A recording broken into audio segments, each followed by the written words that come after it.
It's just Yeah. waste. So Yeah. All go good. for it. Yeah, man.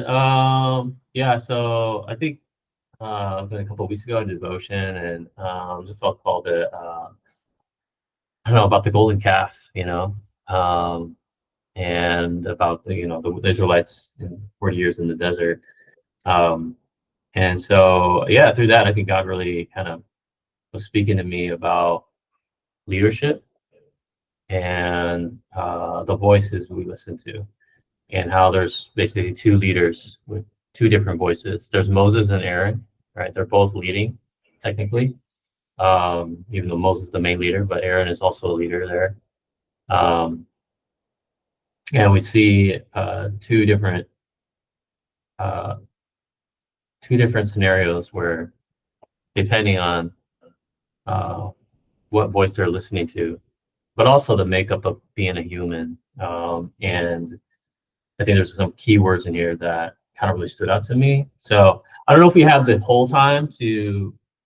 It's already kind of 23 minutes in, but I don't know if we have the whole time to read the whole chapter.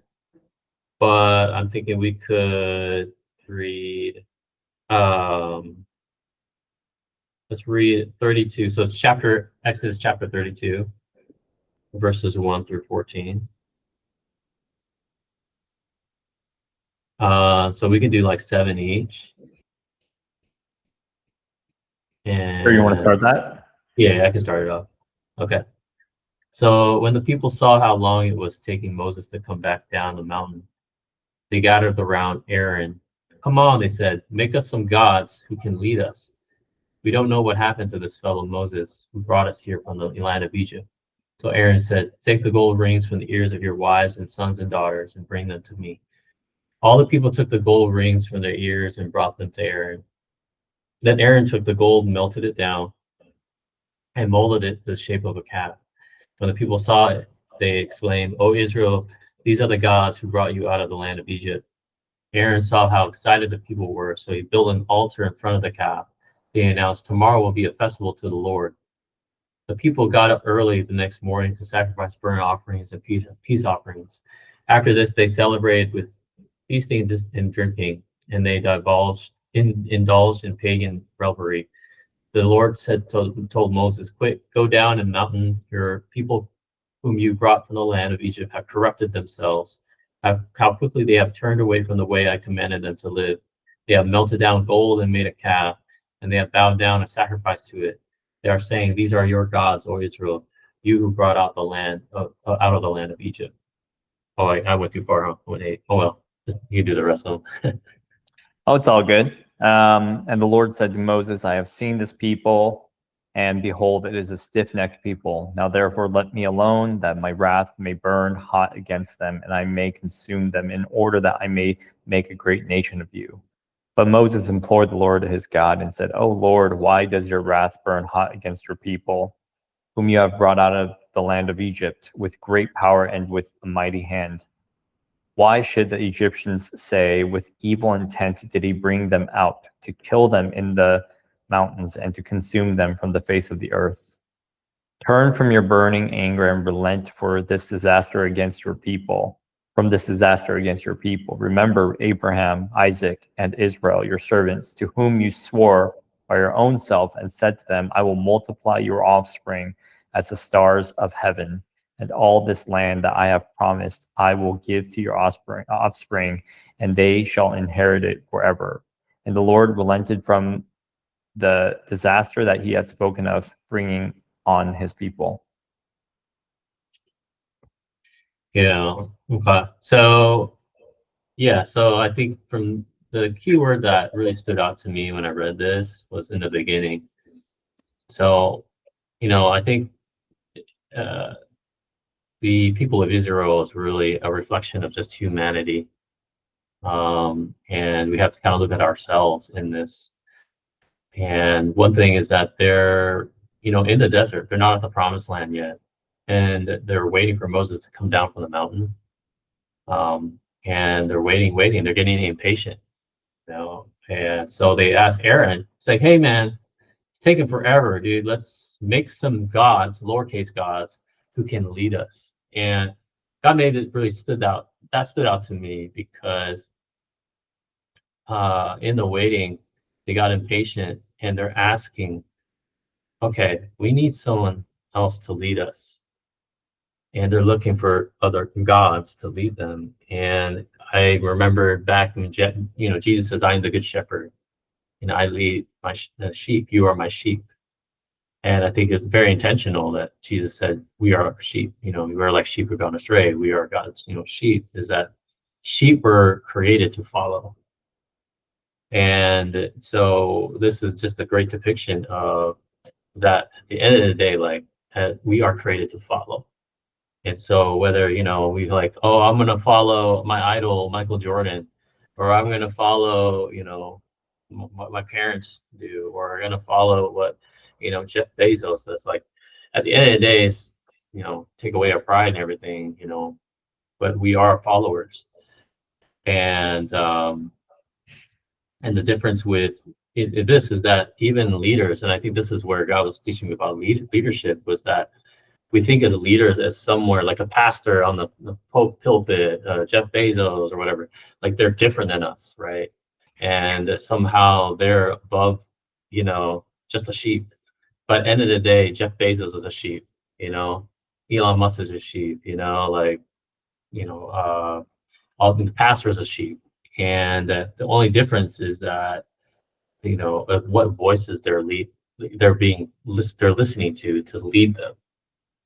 And so the difference with this and Moses and Aaron is Aaron, he didn't implore the voice of God. He didn't ask God, what do I do? Moses not here. God, what do I do? He listened to the voice of other sheep. He listened to the voice of other people. It's like, hey man, make us gods. I don't know where we're going. And so it's a blind leading the blind, and that we were never created to lead out of our own self or by the voices of others.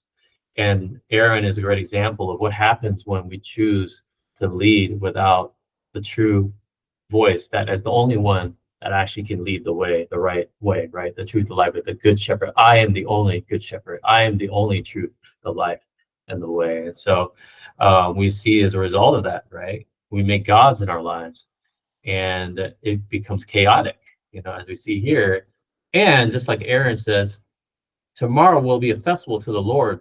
We begin to twist the idols in our lives and our egos and what people say. We twist it to believe that we're giving glory to God through our idols, And so but Moses, the difference is that he's communing with God, and he's this intimate conversation with God. He comes down from the mountain, and then he is listening to the voice of God, and he said, my people have done this travesty, and basically at the end of the day, we talked about he tried to change God's mind, what he did.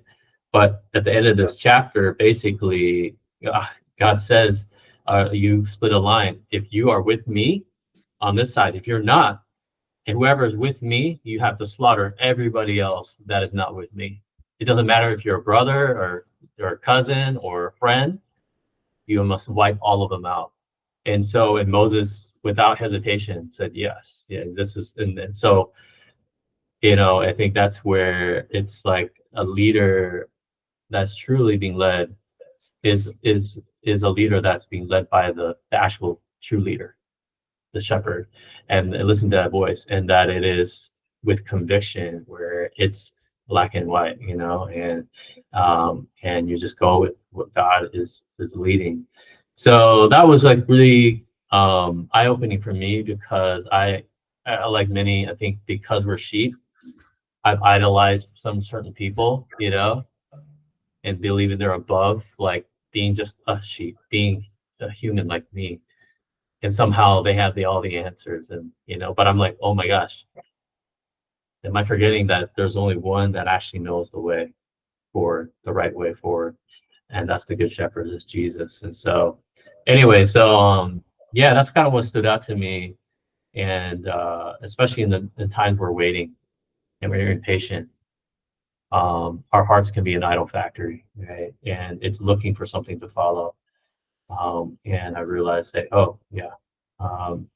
So anyway, so kind of the word, man, I got with your thoughts on that. But yeah, about leadership and being sheep, hearing the voices. But yeah, man, that's kind of what I took away. I mean, any thoughts though? Yeah, I think it's a really good word. What I'm hearing is, and just kind of correct me as I'm kind of just kind of restating what you just said.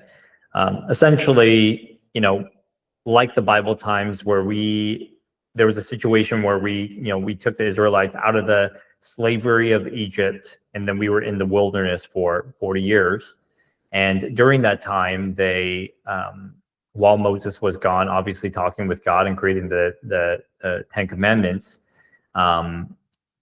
the Aaron was influenced by the people, and they asked to create them essentially idols so they could worship them to have some kind of, like some kind of, I guess effect on their lives in a positive way.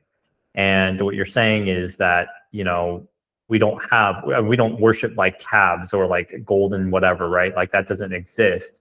I'm sure it does exist somewhere, like the Bohemian Grove or something. But for us, it's like modern, I guess, people, right? The Elon Musks, the Bill Gates, the Joe Rogans, the et cetera, et cetera. These are humans who are sheeps. I mean, compared to God, we're like, intelligence wise, it's not even, it's like 1 and a trillion in terms of the difference of the knowledge and the understanding about life. And essentially, at the end of the day, this is a really good reminder that, the people we listen to, even though Elon Musk does have a good IQ, I mean, he has a very high IQ, he is just a sheep. He doesn't understand the full picture. He doesn't understand everything like God does, who is Alpha and Omega. And they've become our modern idols. Some people, they follow Beyonce. Some people follow, Ye, right? Sorry, Ye is Kanye. Some people follow just like musicians and Taylor Swift and like care about what they think. It's like, man, who cares about what you think? You are a fallible human being with a lot of problems and with very limited knowledge. And so I think what I'm hearing is that we've made a lot of, I mean, listen, we literally follow them on socials. Like that is what we do. We follow people, when really it's like, it's not bad to hear their opinions, but they are not gods. They are merely sheep. And we have to remember that. So. Yeah, man. Yeah, I think pretty much the gist of it for sure. But it is hard. I don't know for you, but yeah, because we are designed as followers, it's so easy to like grab onto, oh, this word that this person said, that's gonna give me hope, or that's gonna give me stability, or that's gonna give me success, and even in that self, right? We begin to build all these idols of success and everything based off of certain things, ideas, certain people. Yeah. And then we forget, oh wait, no, it's like God's like, I am your source, and I'm the only true shepherd. I'm the only good shepherd. Like, yeah, and I think, yeah, man, it's a good perspective. I was like, yeah, you're right. Regardless of how big they are, because we know a celebrity culture, even in the church, right? It's like, wow, they're bigger than life itself, and it's so easy to idolize, idolize that, especially if they seem so confident, so like with conviction, and right, like cults, so many cults, these leaders, man, they really lead with like pure conviction, right? Pure confidence, like no fear, right? And what people just flock to it because we're all followers. Even they are followers, but they superhero movies, right? Oh, Superman, oh my God, Invincible.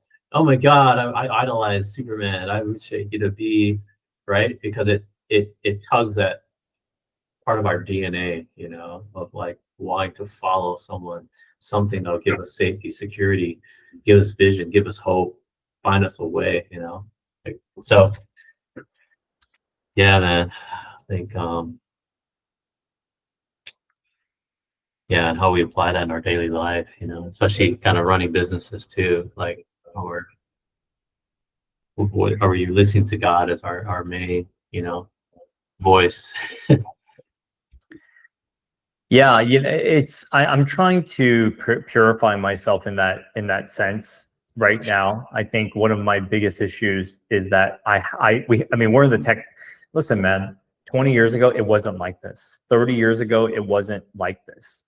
And when I say it wasn't like this, is that we didn't have as much information as we do. We're not exposed to this much information, and we are currently exposed to, I mean, so many voices in our head. But how many of those? Out of all of those, how many of them are God? The main voice, the voice we should be listening to. Yeah. And I think that's the crazy part. And this is why my whole theme about this year is to purify my heart, is to distill, like to not distill, but to dwindle down some of those voices in my head and to listen to the one true voice, right? Even pastors are fallible. You see these pastors, yeah, they talk with incredible charisma, and then they're the same ones who, you find out there's a scandal with them, with like girls or what, it happens all the time, and they get corrupted by money and things like that. But the celebrity pastor culture has always been a broken model, because we were never supposed to follow pastors in such a way. We were supposed to follow God by ourselves, and the pastors are there to just simply serve. But now they are served. They're on a platform. They're revered, and that's not the way it's supposed to be. And nobody, Elon Musk, just because he has billions, it doesn't matter, right? It's like no one's supposed to be at that kind of pedestal. And so I think, I think the problem is that we have just too many voices out there right now, and we're not listening to the one true voice. And I think one of my goals this year is that I'm trying to spend more time with the Lord.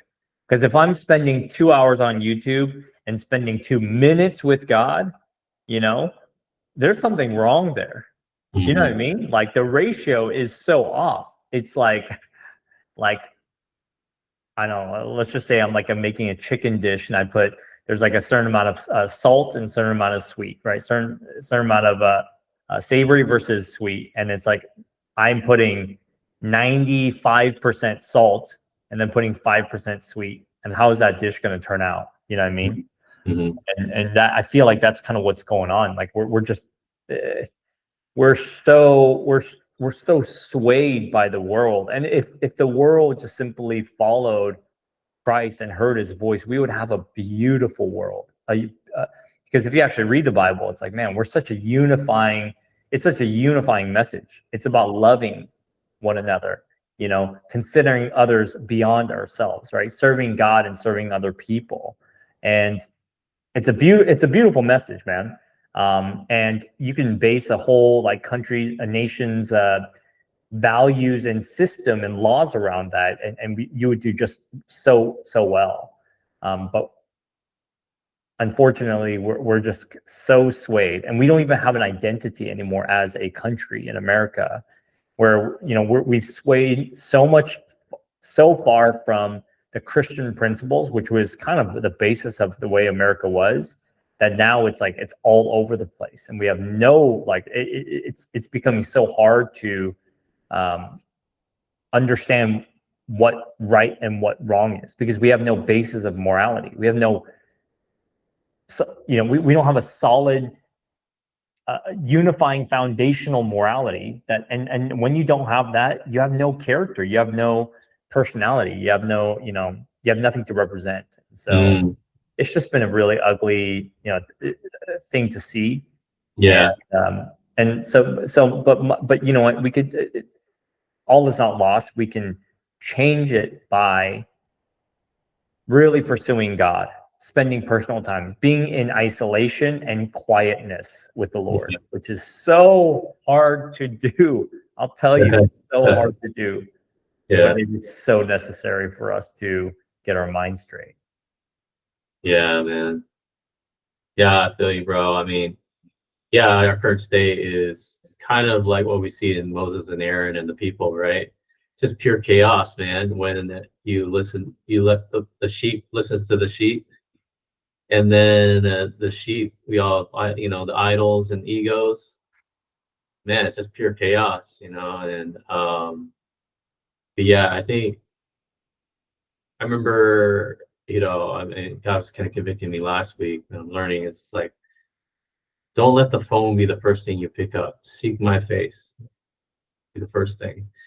And the Hebrew word for seek is actually presence.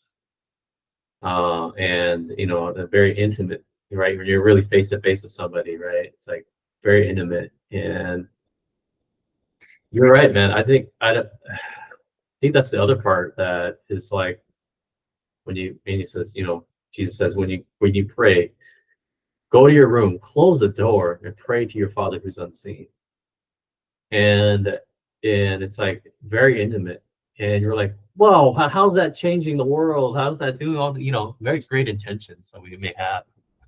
But you realize, oh, that's how we change the world, is when we are changed by your presence. And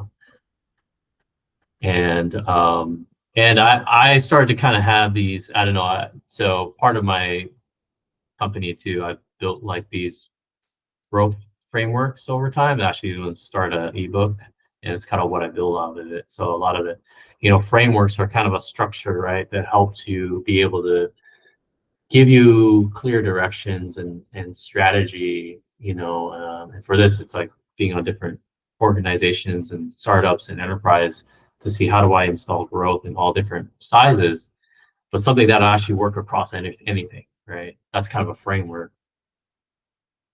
And I was thinking like these P's, and this is kind of where my framework mind kind of goes to, because I know it's like presence above all things. And those different P's, I was like, whoa, there's a lot of these P's that have clouded my judgment and tried to take room in my heart. So you got prosperity, you got people, you got power, you got pleasure, and pride, right?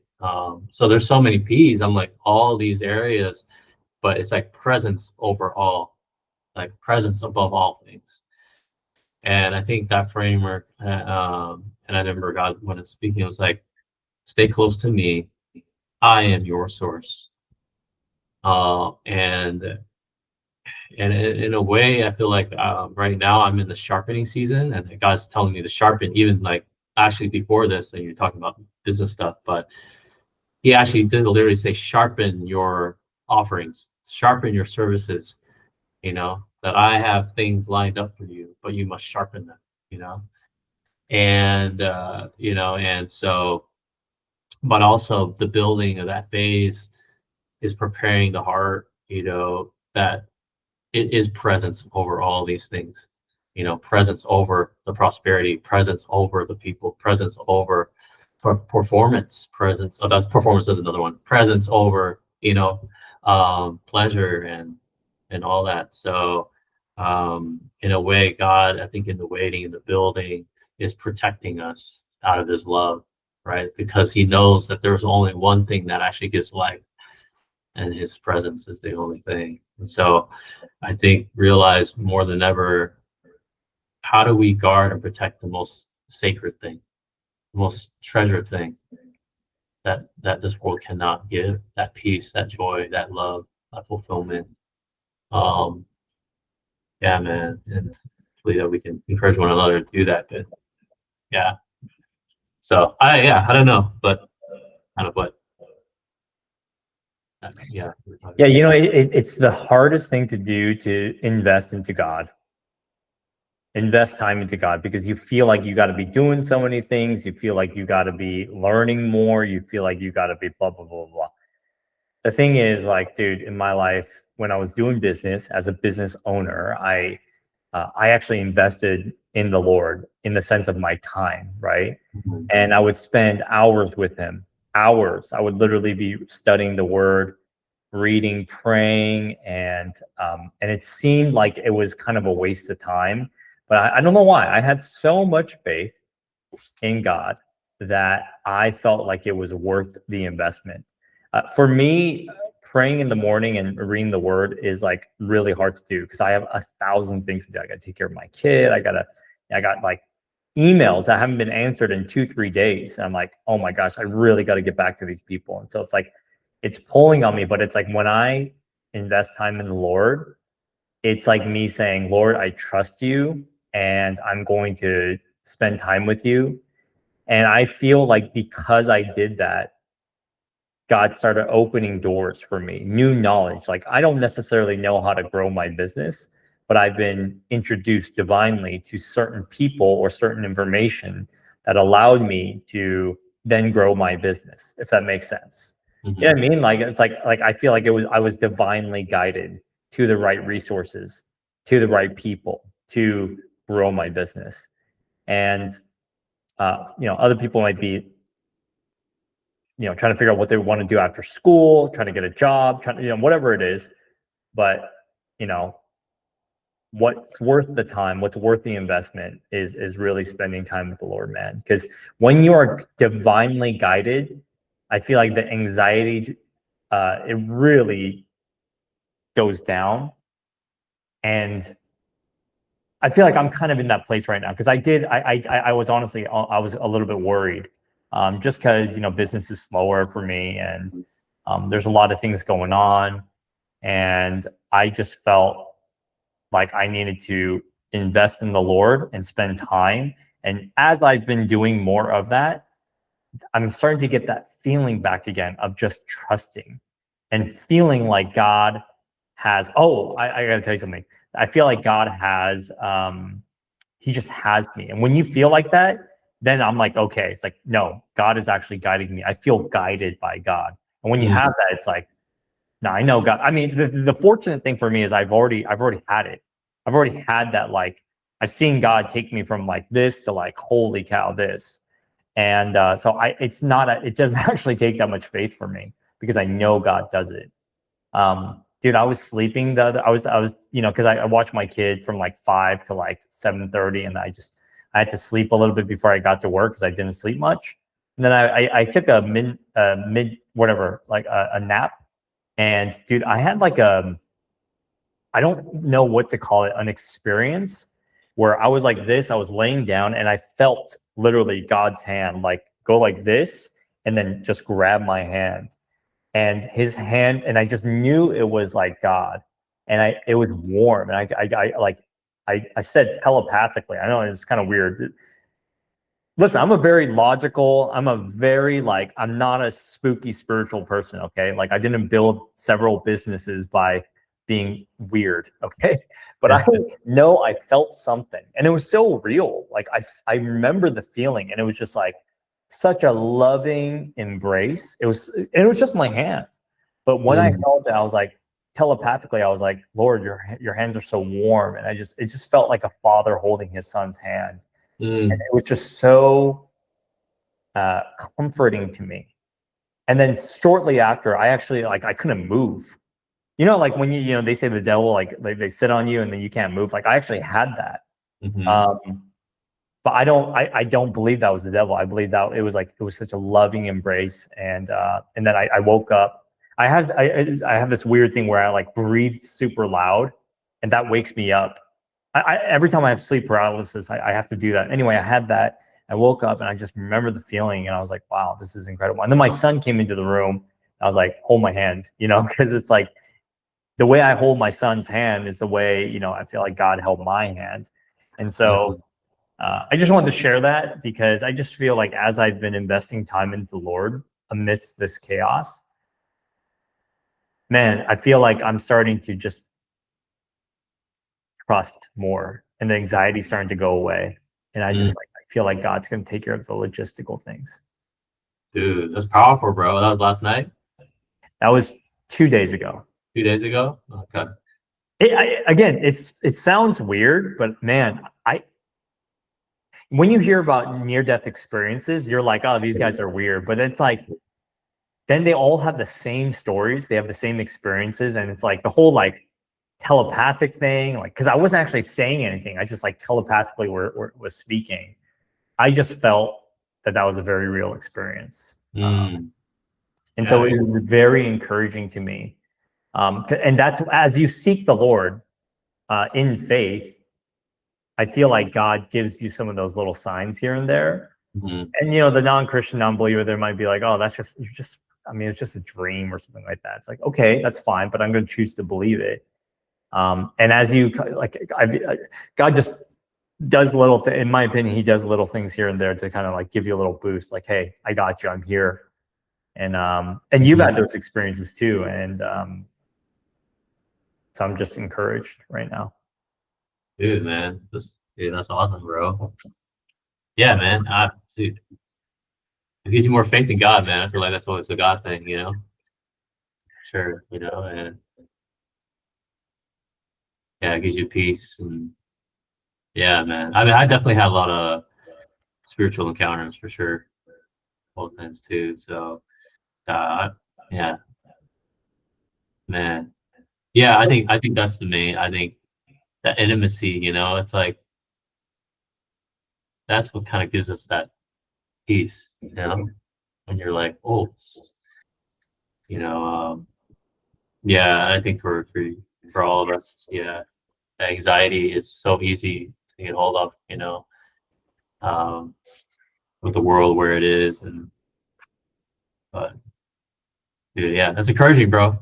Yeah, he's got us. He's here. He's our Father. He loves us. He's leading us. Um, yeah, yeah. I'm excited to see where God's going to bring you, man. I hope you don't. I actually did a Bible study on this where it's like, don't become like the Israelites who started grumbling because they didn't see God come through, you Mhm. know? And I feel like if you just continue to stay in faith, man, like God's going to move in your life. And like, I just am excited to see what happens because I get to watch from here, and I'm excited for it because this is such an exciting place. When you're just in tune with the Lord, man, it's exciting because you just don't like because God loves to do things that just surprise us. Is more than we expected, the more than we could have imagined that that could good things that could happen to us. I'm just excited to see that for you, man. I know it was a rough go for a while, but you chose God. You chose to pursue the Lord. And when I see that, I have hope because I see that God is now ready to move in your life, especially when you're in a place of distress, because that's when God really shows up. Mhm. So. Thanks, bro. Yeah, man. Oh, I need that. Yeah, for sure, dude. But yeah. Well, I know head out, but I have to see how you're doing and stuff too. And I think we talked about, it, but just if there's anything that you're doing, man, anything for prayer and stuff. Yeah, I mean, we're trying for a second. We're trying for a second, and I'm really praying for it, man. I'm really believing that God is going to give us a second. And I'm not praying, like I said, I've been thanking God, right? Mm. And difficult to what I want, because I'm a very logical, like doubtful person. But I know that's not the way God operates. So I'm praying and I'm thanking the Lord for already having a child. I know it's weird. And I'm asking for a girl because God says to be specific, right? And so I'm praying for that, and then I'm thanking God for providing for our family. I'm not in like financial distress, don't get me wrong, but it's like I haven't really closed anything in like a few months, which is not normal for us. But I'm believing, and I'll be honest, I already we put like 5 under contract recently. Okay. So I'm already seeing God move. So again, it's like I'm already seeing things happen that God's moving, and but just praying for that and thanking the Lord for already providing, and that's really all I want, man. I mean, I don't. Oh, there's another thing. There's a girl from Korea. We're trying to. She wants to stay with us for longer, potentially like up to 2 to 3 years, Whoa. and I think for me, I just want to know how I can love her and how I can just clarity on what is the right thing for her. Is it right for her to stay with us? She's welcome. It's just like, is that the best thing for her? And so just getting clarity on that, and then believing that God is gonna, you know, provide energy and resources for us to even be able to take care of a girl like that. So yeah, that's me, man. Yeah. It seems like you take people in like from Korea, or like Often. Yeah. Are they like transitional, like trying to like get a green card here or something, or? I mean, I think that she wants to get citizenship here at some point. She wants a green card. But for us, me and Rebecca, we're just trying to listen, man. Like, never in the Bible says, "Oh, like believe in the Bible and you're gonna live a comfortable life." That's not what we're living here for. And I think Rebecca and I have the same heart. Like, we're not trying to live a picture perfect family life, and we totally could, with the amount of assets and stuff that we have. But that's not what we're called to. And I told God recently, like, better if I lose everything, better if I just literally sell everything and give it to you, and to get my heart right, than to. And I don't say that lightly. I'm being serious about that, and God may call me to do that. But I want my heart right, and taking a girl in is not a huge deal, honestly. Like, she's not even that difficult. But if God calls us to do it, we're gonna do it. So that's, I mean, her and anybody else, man. Like, we have a house. Like, why do we have a house like ours? What's the point of it, man? Like, if we're just gonna like live it in ourselves, like that's so dumb. I think the American dream in that sense is so dumb. There's so many people who need housing right now, and if we can give someone housing, that's the right thing to do. We should. It should be the norm. I feel like people call us radical, but it's not radical, man. That's not radical. That should be the norm. It's just the way Americans are living is not the norm. It's good, bro. Yeah, man. We gotta live it out, man. We're not just reading the Bible to study in Greek, because who cares? You know what I mean? Like, we're here to, come on, let's actually do what it says, right? Like, let's take care of the widows and the orphans. Let's take care of those who are marginalized and struggling, and yeah. So anyway, gotta get back to work. Yeah, man. What's up, brother? Appreciate you, brother. Yeah, and sorry about next week, and I'm happy to. Yeah, pray for you. You guys close and stuff. Your grandma. You guys pretty close. Oh yeah. We were close. She was such an amazing person, like the best of the best.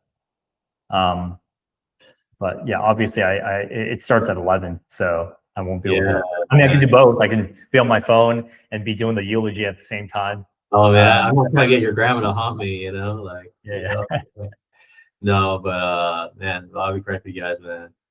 But thanks. All right, brother. Yeah, but yeah, I'm happy to meet and just kind of not even do a Bible study. We could just meet and just kind of break it down, talk about personal stuff and personal struggles, and how we can really pray for each other. And so I'm down to do that too. Okay, yeah, we can play right here, man.